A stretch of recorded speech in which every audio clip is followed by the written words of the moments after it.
All right. Well, this week we are in the final part of a series called Hot Mess. We're talking about relationships of all different kinds, romantic relationships, friendships, family relationships. If this is your first week with us, my name's Lou. I'm one of the pastors here. I'm glad you're with us. We take our teachings on Sunday morning and we group them together in what we call a series. And so today we're wrapping one up. We're starting a brand new one next week. But I'll bring you up to speed real quick. What we've been looking at, like I said, relationships. But not just relationships. We've been looking at some principles that hopefully bring some clarity to the fog of relationships, some simplicity to the complexity of relationships. They're not going to solve all your problems, but hopefully there'll be things for us to keep in mind as we're navigating the difficult situations in our relationships. Because while relationships can be some of the most difficult things in life, they are also, or at least have the potential to be, some of the most rewarding things in our lives. And so they're worth it. It's worth putting in the work. And so on week one, we talked about a concept that I know has prompted some great discussion in some of your groups, if you're in a group, or maybe even between the two of you, if you come as a couple. We talked about desires and expectations and how at some point early on in a relationship, before a relationship happens even, we have hopes and desires for the future of a relationship. And these are not right or wrong. They're just what we hope for. It could be, sharing an epic birthday every year with your best friend. Or it could be maybe you desire to have a certain number of kids with someone. Or maybe you desire for to meet someone who's going to be super romantic and is going to do all sorts of sweet things all the time. But at some point, often, especially if we're not aware, our desires can become expectations once we get into those relationships. Sometimes it's after the wedding, sometimes when you hit a certain age, but often at a certain point, these things that we hope for from someone, somewhere, someday become what I expect of you in this relationship. And the problem with that is that an unfulfilled desire feels very different than an unmet expectation. Right? A desire that goes unfulfilled is like, oh, all right, well, that's too bad. I wanted that but didn't get it. An unmet expectation feels like you didn't do what you were supposed to do. And the problem with expectations, if we're not aware that our desires have become expectations, especially, is that gratitude begins to get pushed out of the relationship. Because you're not grateful for someone who keeps in agreement. You're not grateful for someone who just does what they're supposed to do. You can't win, you can only not lose. And so expectations have this way of turning our relationships into a debt-debtor relationship where we're constantly keeping score of one another and comparing and contrasting. But we looked at this ancient idea that the Apostle Paul taught about when it came to relationships, especially romantic relationships, this idea of mutual submission. Mutual submission, which is not all that exciting. When we think about submission, I think of professional wrestling, like putting someone in a headlock until they submit. But the idea of mutual submission is that it's not compromise. It's not 50-50. It's not like let's both be equally unhappy. It's 100-100, like all of me for all of you. And while submission is not that attractive of an idea, this is, someone, all of them for all of you. Like John Legend wrote that nice song about it, right? That's attractive. That's something that we really want. But it's not easy to get to, especially if you're not aware of desires that have become expectations. And so if you want to go back and listen to that message, there's a lot to that, especially when it comes to the motive, like where we get the strength to give all of ourselves to someone. You can listen to that online or on our app.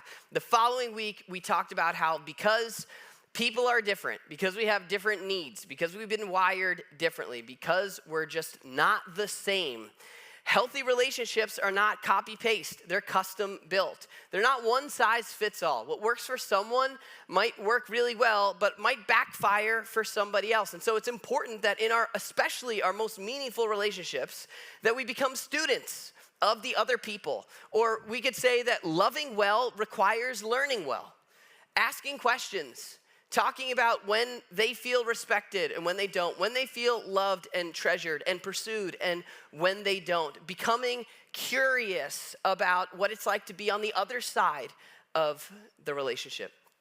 Then last week, we talked about what happens when things go bad, because they're gonna. When you mess up, when you slip, when it doesn't go the way you were expecting it to go, what do? Right? When you say something unintentionally or intentionally, is it just over? Does it just backfire? Like splat, that's the end of the relationship? We talked about conflict and how, according to Jesus, it's okay to not be okay. That's gonna happen. We're gonna have issues.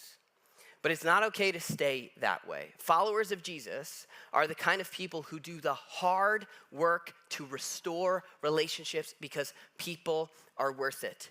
And so we talked about a long process, like steps in a process of reconciliation. We sent out an email this week. If you're not on our email list, you fill out one of those Connect cards, you can get on our email list, and then you'll get stuff like that, resources like that. I put a link to that list in the description on the app, but that list has been something that's extremely helpful for me, those steps in the process of having a one-on-one confrontation that leads to the strengthening of a relationship, not just putting things back to normal, but a sense of greater closeness and friendship or intimacy. This week, the final concept, final idea that we're talking about is one that I think when it comes to the growth of a relationship, whether it's fixing a problem or making progress, I think this idea is one of the most effective ideas, but it's also probably the most unnatural. Most of us do not do this naturally, and the teaching that we're looking at from Jesus is one that's super, super well known. I think it's in the top 5 of most quoted teachings of Jesus, but it is rarely spoken about in the context of romantic relationships. All right? And so this is recorded by Matthew, who's a follower of Jesus. He was there when Jesus taught this. In one of his most famous teachings, Jesus says this. Are you ready? Very simple. He says, do not judge. I'm going to just stop right there. Do not judge. Now, when I think about judging, typically, like most naturally, I think about morals and ethics, right? Like policing other people's behavior. And sure, that's true. What Jesus is saying is what he's warning against is having a posture that polices other people's behavior. That's definitely true. Now, this isn't an absolute. He's not saying there's never a time to support one another and talk about each other's behavior, but he's warning against having a posture of judgment. Now, this word for judgment, the idea here in the original word, it's very simple. It's very simple. It has the idea of observing and deciding. Like watching, assessing, evaluating, and coming to a decision based on that evaluation, like whether or not something is okay, what the motives and intentions behind an action were. What Jesus is saying, according to a guy named Tim Mackey, who's the lead scholar in something called the Bible Project, he says this. He says, what Jesus is warning us against, what he's telling us to do, is to be, ready? He's saying, in general, to be highly suspicious of my own ability to discern the motives and intentions of others. To be uncommonly hesitant to observe and decide when it comes to what somebody else is doing. What he's telling us to do, to put it simply, we might say he's telling us to live, to act with less certainty and more curiosity. To be slower to be so sure about why they did what they did or whether or not something is okay. Now, again, even if we're just talking about in general, forget relationships, we're talking about in general. This is one of Jesus' most popular teachings. And he's the one who said, don't have a posture of judgment, of observing and deciding, like thumbs up or thumbs down. Don't be those kinds of people. Now, I don't think I need to tell you this. But this is something as church as a whole, we're not really nailing, the reputation of the church is the exact opposite of this. The church has earned itself a reputation of observing and deciding. pretty quickly of speaking with a lot of certainty and a little curiosity. And so what if the church as a whole, especially our church, right? Like what we can control. If you consider yourself a follower of Jesus here, if you're not, we're glad you're here. But if you are, and you consider yourself part of this community, what if we had a reputation of just being curious? Like maybe something doesn't sit right at first, but we pause, withhold judgment, observing and deciding, and just like, hold on a second, like, and ask some questions. Because the reality is we don't know what it's like to be on the other side of us. Now, if we like zoom back into relationships, observe and decide. I don't know about you, but when I hear like don't judge, I'm not thinking like, oh, that applies to my marriage, right? Allie and I, my wife Allie, we're not really that judgmental of one another. It's not the way it is. But if you look at the idea of the word to observe, to assess and decide, like you can just as accurately translate this idea of being judgmental as the idea of being not judgmental but critical. And that's something we see a little more of not being okay with what you did, of watching, jumping to a conclusion, writing your own story, and not being okay with that. Like, you gotta fix this is not okay, why would you do that? Right, this is something that's a little bit more common in our relationships, the nitpicking, observing, and deciding. And so imagine for a minute, right, let's just play pretend. Imagine a relationship. If the relationship you're in right now, if you're in a relationship, imagine a relationship free of criticism. None. Not ever being told what you're doing is not enough. You're not trying hard enough. You're not being told who to be or what to become. Free.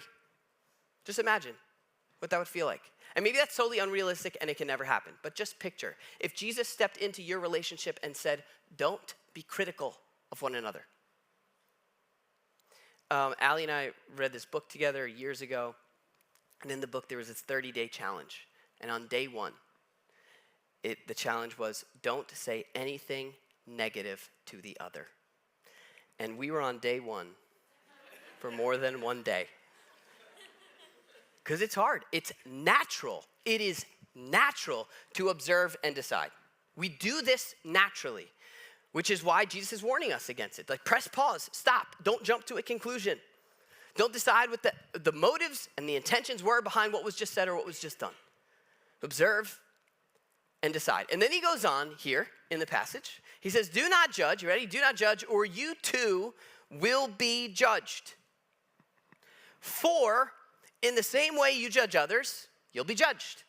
And with the measure you use, it will be measured to you. This is actually a financial term. The idea of measuring was assigning value to someone. It's the same idea. He's saying, don't judge or you'll be judged. Now, people who study this stuff go back and forth. They're like, is he talking about God? Is he saying if you judge people, God's going to judge you? Or is he talking about people? If you judge people, people are going to judge you. Well, I don't know. But let's look at both of those situations. If God judged you according to the way you judged other people, how would that go? Right? If it were me, I can tell you this right away. If it were me, he would be judging me based on information he doesn't have, right? He would probably judge me better on his good days when he's in a good mood and worse on his bad days when he's in a bad mood, right? Like, even if we looked at that, like, that's eye-opening, right? But think about between people. Let's say he's talking about people. Isn't it true that criticism invites criticism, right? When someone comes up to me and says, hey, I don't like the way you did this, my first instinct is to be like, well, you know what? I don't like the way you did that. Even if the two things are totally unrelated. It's like, hold on, change topics and let's talk about you. There's something about us that wants to give right back when we're criticized. And this is what he's saying here. If you judge, you're going to be judged. If you're critical, people are going to be critical of you. You're entering into an ecosystem of criticism. How often are you critical of the people in your life that are unconditionally supportive of you? right? Because it works both ways. Like there's not this instinct to judge and be critical of people that are just in your corner all the time. He says, and then he gives this visual, right? And he's speaking in hyperbole here. He's speaking in extremes, but he gives a visual. And the thing about this, you probably have heard this 1,000 times if you've been in church for a while. If you haven't, it's one of those things you can hear 1,000 times. And every time you hear it, it can hit you in a different way. Really, there are so many points behind this visual here. You can sit with it for hours, but we don't have that much time. So he goes on and he says this, asks a question. He says, why do you look at the speck of sawdust in your brother's eye? Your brother, talking about someone in your community, somebody you rub shoulders with on a regular basis. Could be your spouse, could be your friend, family member. Why do you look at the speck of sawdust in their eye and pay no attention to the plank in your own eye? Here's the hyperbole. Most of us haven't had like a 2x4 in our eye, but he's being extreme for a reason here. He's talking about lumber in the eyes. He says, then he asks the question, he says, how can you say to your brother, let me take the speck out of your eye, when all the time there's a plank in your own eye? He says, you hypocrite. Now, this is something Jesus said all the time, and it didn't hit the way it hits us. This wasn't an insult in the ancient world. This is somebody who's not consistent on the outside with what's going on the inside, somebody who pretends. It's literally the word for actor. He says, first, take the plank out of your own eye, and then you'll be able to see clearly to remove the speck from your brother's eye. So that's the picture, right? Speck in your brother's eye, plank in your own eye. There's so much there. And he's saying, first, deal with the plank in your own eye. Now, if you just sit and kind of like digest this for a little bit, the idea is that we are surprisingly unaware of ourselves, especially in the context of criticism or judgment. So a couple of years ago, my brother used to live in Maryland. A couple of years ago, he came to visit Allie and I. And so we had the kids do like a little slumber party in the playroom. They slept in there. And my brother slept in my daughter's bed. It's a little twin-sized bed. And the plan was he was going to spend the night, and then in the morning we were going to wake up early, and we were going to go to the gym together. And so he goes to bed. We wake up the next morning. It's early. It's still dark. It's like 5 a.m. Get up, like half asleep, go to the gym. We're in the parking lot, and we're walking in, and he looks at me, and he goes, we're both like still asleep. He looks at me, he goes, are we going to talk about last night? I was like, what do you mean, are we going to talk about last night? He goes, you slept in bed with me last night. And I was like, what? And he's like, yeah, you just came into the room, lifted up the blanket, crawled into bed, and went to sleep. And then he's like, then a few hours later, you got up and you left and went back in your bed. And there's like two grown men in my daughter's twin-sized bed. I was like, why didn't you say something to me? And he goes, I don't know, I thought maybe you missed me. And and I'm looking at him, and I am shocked at like what I did, right? I am surprisingly unaware of myself. And while stuff like that doesn't happen all the time with me, like sleeping, right? It does happen a surprising amount of times where people are like, hey, can we talk about this? And I'm like, what? Like, I had no idea. I had no idea that what I did made you feel the way that you feel, or what I said landed the way that it landed. We are surprisingly unaware of ourselves when we're asleep and when we're awake. And so what Jesus is saying here, now picture this, okay? And this, for me, is the thing that really drives this home. If the goal in his little hypothetical situation here is to remove the lumber from the relationship, right? The speck, the plank, if the goal is the good of the relationship, then there is more potential for progress in the relationship when I handle my own issues than when I go meddling in yours. Because if I handle the speck in your eye and somehow get it out, congrats, we're like what we had minus one speck. What he's saying is when you deal with yourself, there is so much more to work with. There's more room for growth. There's more room for progress when you deal with yourself. What he's saying here, the point here is to start with yourself. And this is what's not natural. To pause and to check yourself. The best way to improve your marriage, to work on your marriage, is to start with yourself. The best way.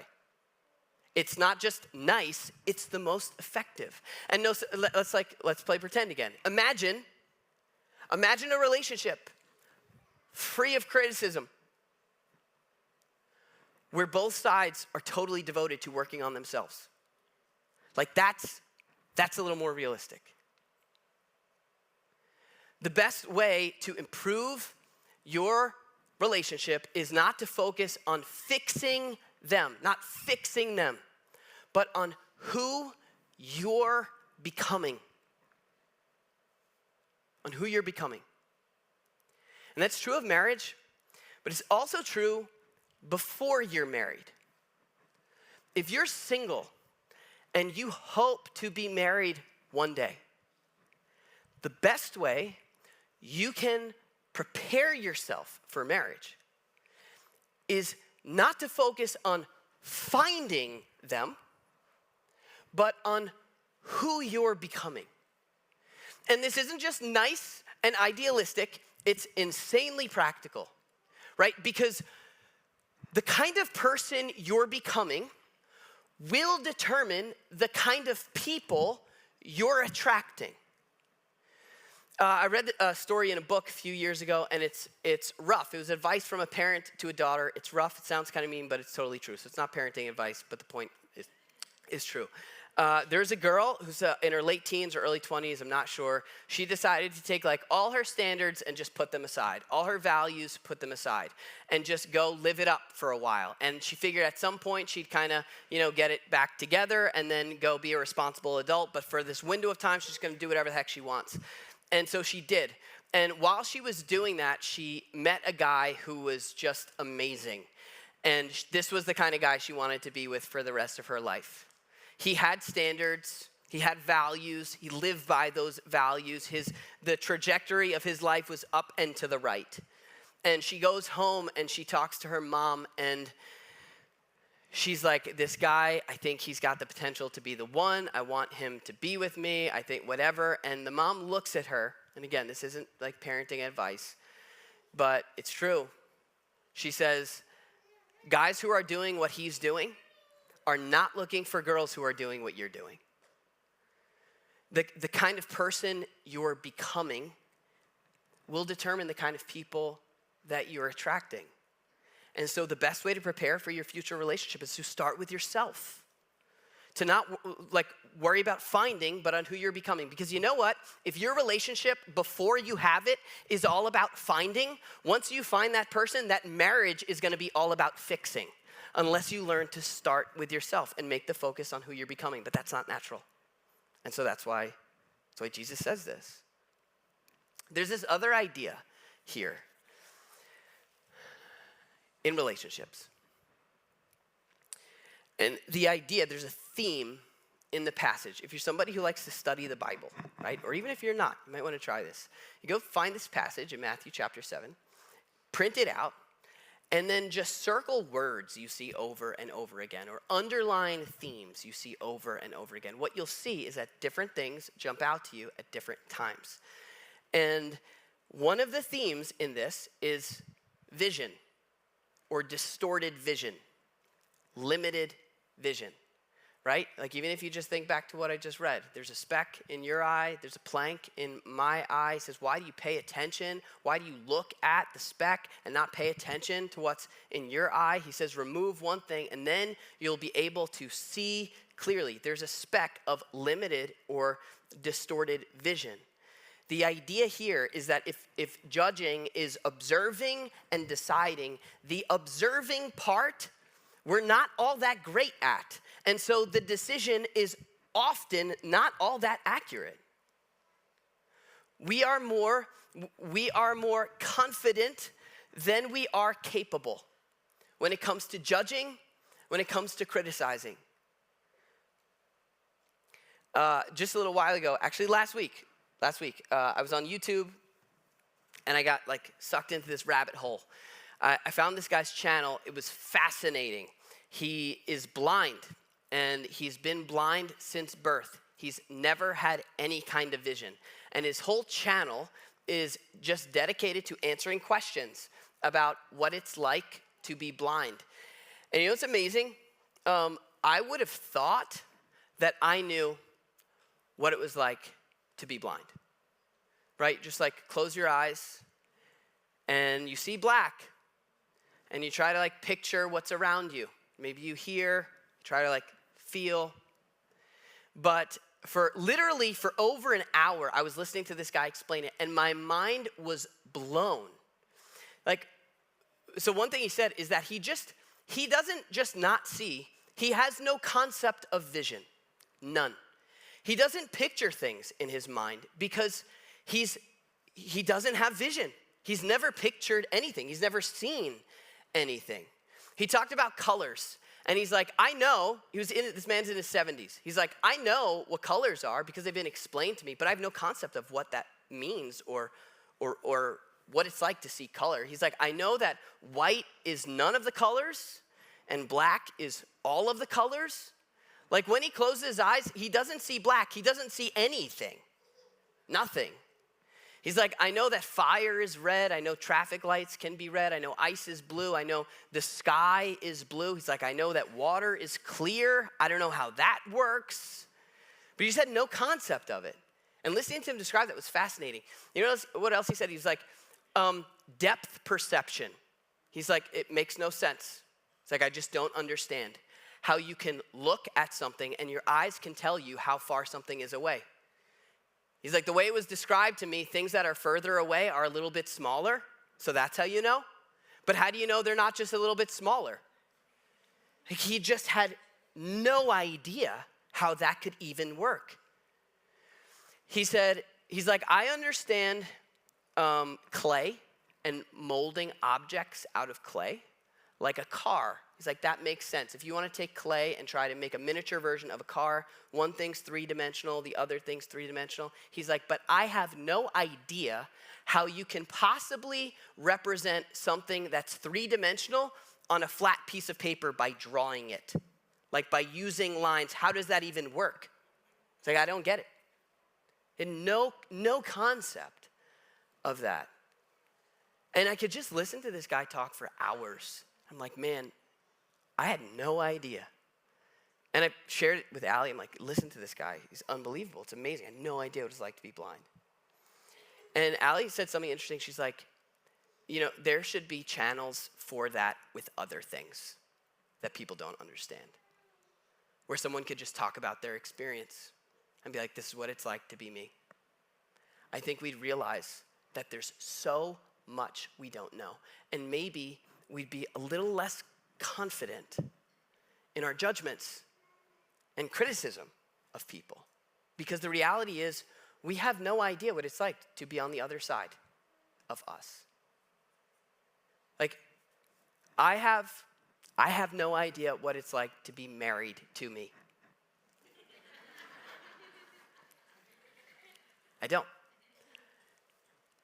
And like in all seriousness, I have no idea what it's like to be on the receiving end of my criticism.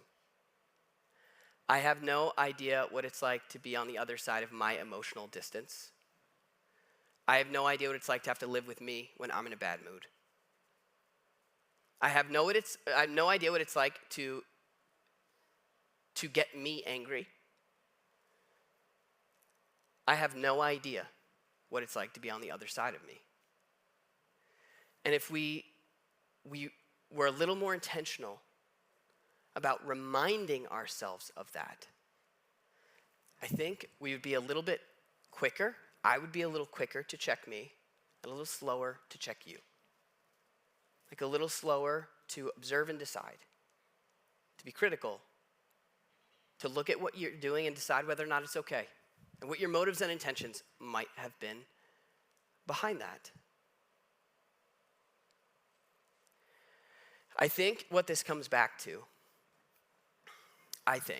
is really the way that we understand God. That's why here, we talk about how like we're trying to change the way people think about God. Something we say a lot. A lot of us think about God and we picture this being that's critical. It's just watching and waiting to see like when you step out of line and mess things up. But the reality is, if you read the writers of the New Testament, if you listen to the teachings of Jesus, what you'll find out very quickly is that you and I are so much more judgmental than God is. And yet, like, we are way less qualified to be judgmental than he is. Like, he knows me. He knows the variables. He knows my stories. He knows it all, and yet he still withholds judgment. God is not a critic on the sideline. He's a coach in your corner. Like, yes, he's going to challenge you. Like, yes, he's going to show you when you're doing something that's not working for you. It's hurting someone else. But it's for your good. It's for my good. He's in your corner. And that should feel very different than someone who's critical just because they're observing and they're deciding what they think about you. And I think that if you and I sit and digest that a little bit, especially if you're someone who struggles with judgment, and you're honest with yourself about how you see God and what you think he thinks about you, what his posture is toward you. If we begin to see him as a coach in our corner, I think that's when we'll become that for the people around us. And so what could your relationship look like if you weren't so critical, even when you were being criticized? What would your relationship look like if you were like a coach in their corner? If you were just for them, even when you addressed what they were doing, it was for them and for the good of their relationship. And for us as a church, especially if you consider this your church home, if you're part of this community, if you're in a group, if you're on the team, what if we paused before we jumped to a judgment or a conclusion or a criticism, whether we voiced it or not? Someone says something that doesn't sit right with you, rather than deciding why they said what they said. What if we just withheld judgment and recognized we're more confident than we are capable? What if we became known here within these walls as people who were patient, who spoke with less certainty and more curiosity, who gave people the benefit of the doubt? I mean, could you imagine if the reputation of the church was that, like, those people, they know what they believe, but there's something about them that just they don't condemn, they don't judge, they're not jumping all over the behavior of other people?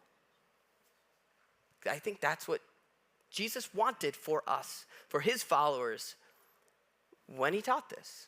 He wanted us to be quicker to check ourselves and slower to check the others in our lives. Because he's for us.